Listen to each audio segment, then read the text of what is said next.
Ça filme. Amis cinéphiles, bonjour. Dans la vidéo d'aujourd'hui, on va parler des avantages et des inconvénients de vivre en Chine avec 10 ans de recul, à 3 ans notamment à Shanghai, 3 ans à Guiyang et un paquet d'années à faire des allers-retours entre la France et la Chine. Les points positifs, les points négatifs et aussi en fonction des situations. J'ai eu la chance de vivre en Chine en tant qu'étudiant, en tant que businessman, en tant que conjoint d'une épouse chinoise. Donc on va évoquer un petit peu tout ça. Les avantages, on va commencer, j'ai préparé toute une liste, tu vois, donc ça va être une longue vidéo et je terminerai avec un petit résumé aussi de pourquoi est-ce que je suis en Thaïlande aujourd'hui et que je continue à aller en Chine quand même. Tu vas voir, donc regarde tout jusqu'au bout. Au début ça va être plutôt positif, ensuite il va y avoir une partie un petit peu négative quand même et ensuite un petit bilan sur mon aperçu, voilà, avec 10 ans de recul. 11 ans, 12 ans, attends, en 2006 je suis allé la première fois. Donc première chose qu'il faut noter en Chine, et c'est malheureux, mais les médias ils nous montrent la Chine comme Canton, Shanghai et Pékin. C'est beaucoup plus grand que ça en fait. La Chine ça fait 17 fois et demi la France, donc il y en a pour tous les goûts. Moi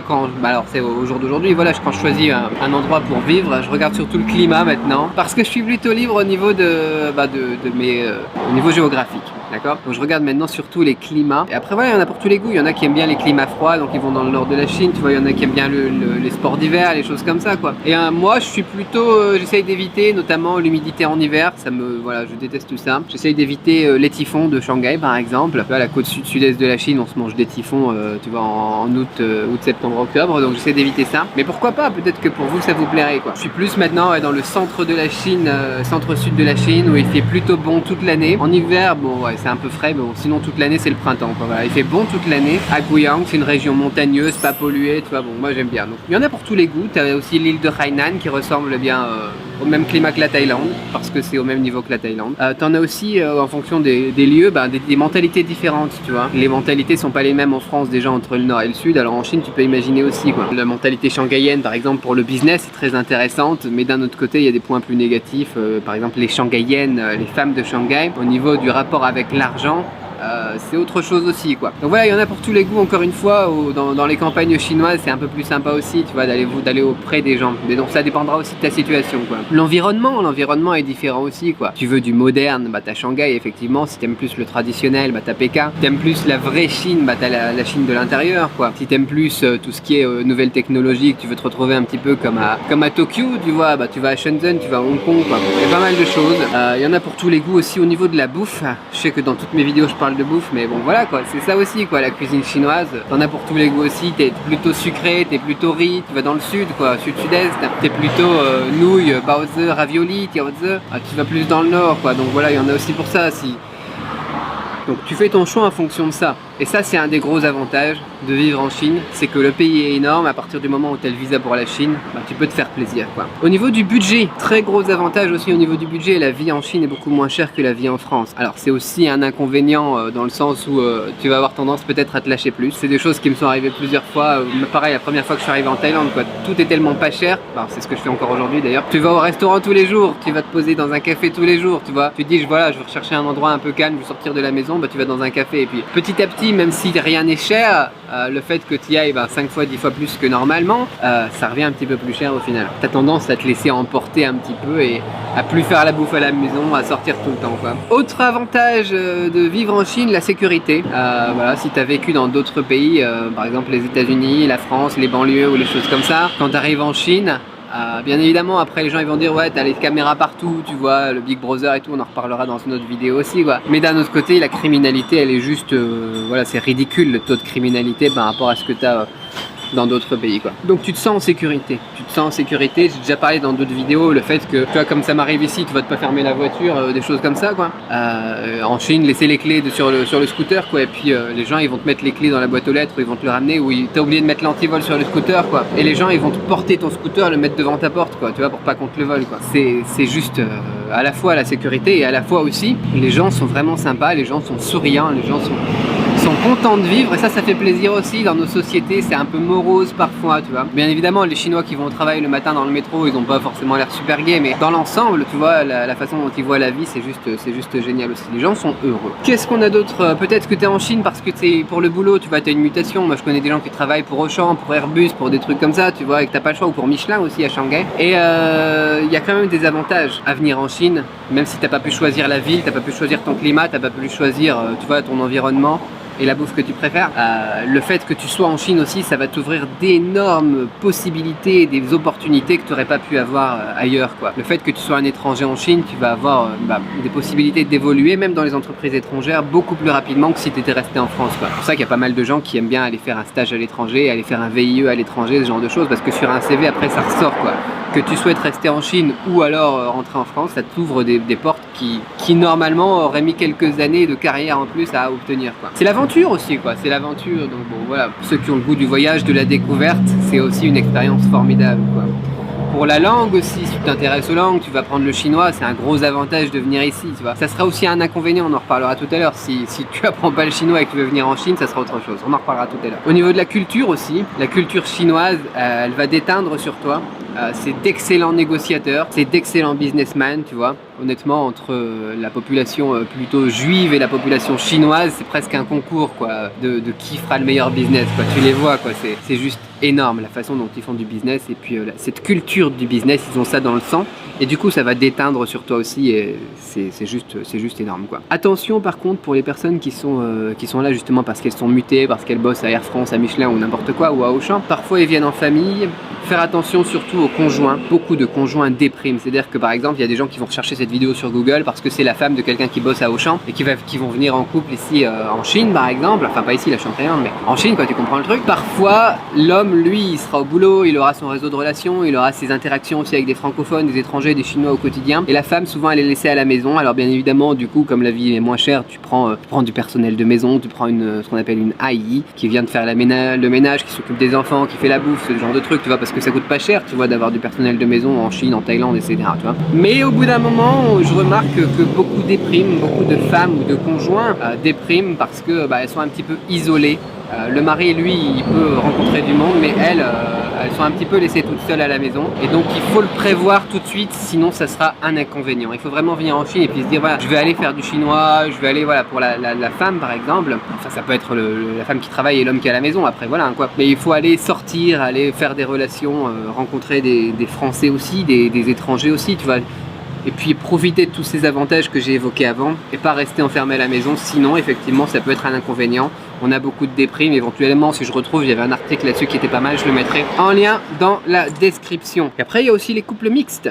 Les couples mixtes, par exemple un Français qui se marie avec une Chinoise ou une Française qui se marie avec un Chinois. Et là par contre, ouais, ça c'est incroyable quand les deux vont se poser quelque part. Alors peut-être pas forcément dans la ville par exemple des beaux-parents, où là on se sent, du coup c'est le Français ou la Française qui va se sentir un petit peu isolée. Pourquoi pas à quelques mois, tu vois, c'est une découverte incroyable. Ça c'est des gros avantages. Puis c'est un hub pour l'Asie, quoi. C'est un hub pour l'Asie. Ce qui est génial, tu vois, c'est que moi depuis la Chine je suis parti en Thaïlande. Depuis la Chine tu peux aller au Japon.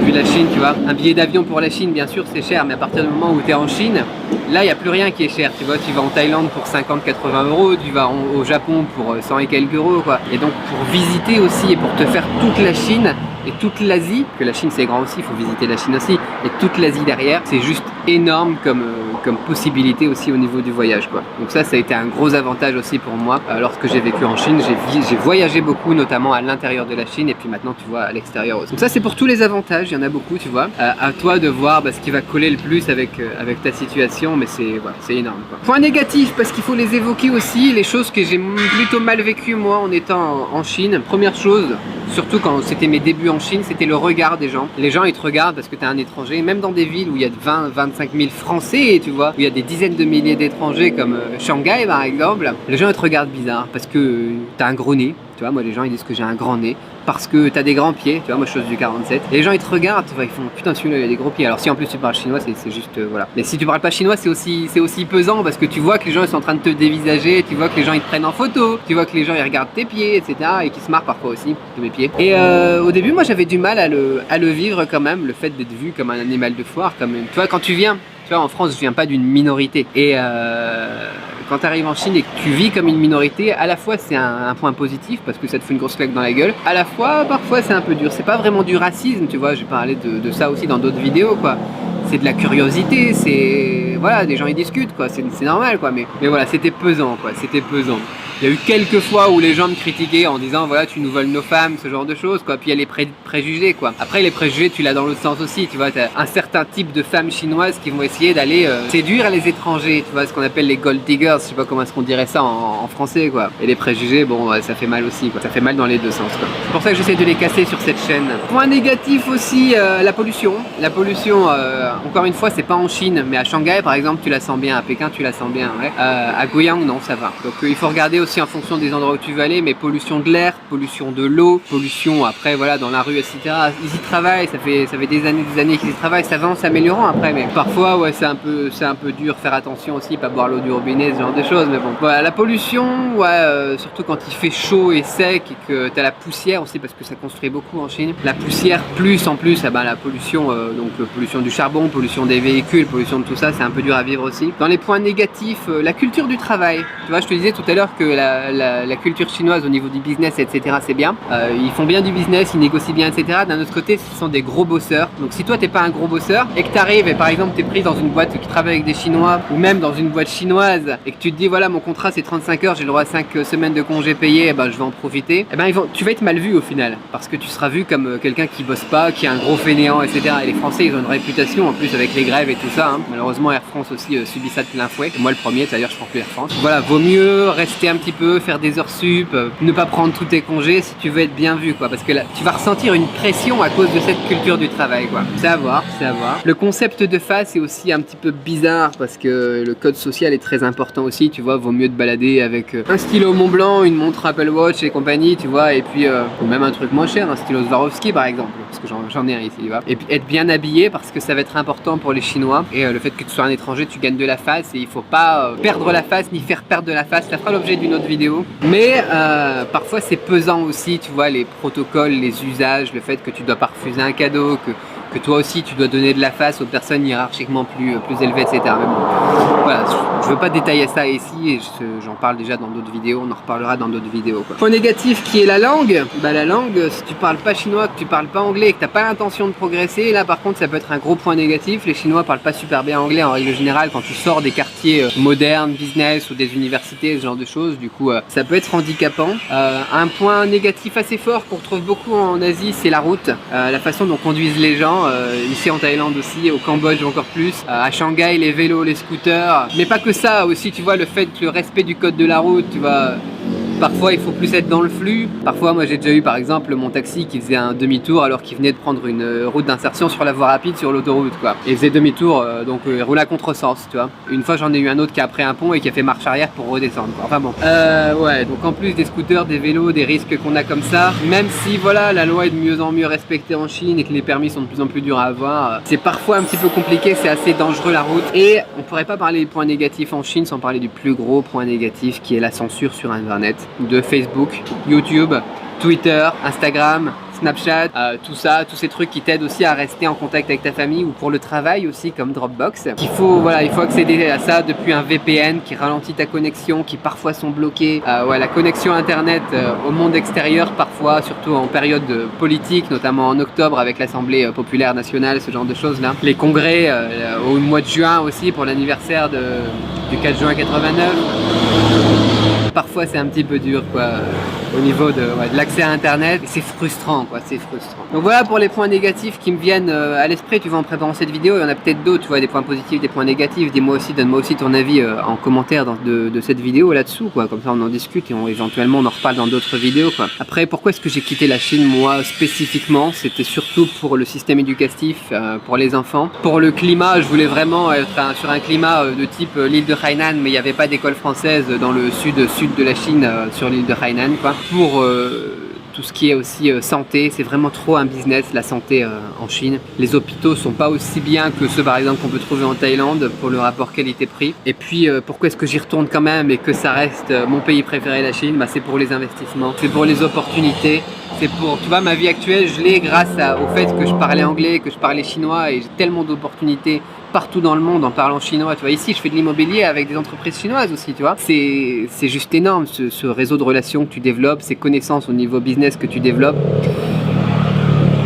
et cette vie que je peux avoir, tu vois, sur ma montagne à Guiyang dans le Guizhou, quoi, avec l'air pur, la bouffe qui est géniale aussi. C'est pour ça que je suis vraiment maintenant définitivement attaché à la Chine, quoi. Mais après, c'est comme tout pays, quoi. Il y a ses bons côtés, ses mauvais côtés. Pareil en Thaïlande, pareil en France, quoi. Donc à vous de vous faire votre propre opinion. Et puis voilà, c'était une longue vidéo pour évoquer tout ça, mais j'avais envie de parler avec vous de. On me pose souvent la question, voilà, des avantages, pourquoi y aller, qu'est-ce qui est bien, et puis c'est surtout pour l'avenir, pour les opportunités, pour le business. La Chine, c'est vraiment un incontournable. Il faut avoir vécu ça au moins une fois dans sa vie. Voilà pour cette vidéo, on s'arrête là parce que sinon ça va être trop long. Si vous voulez réagir, mettez un petit truc dans les commentaires et puis abonnez-vous à la chaîne. A très vite, bye bye.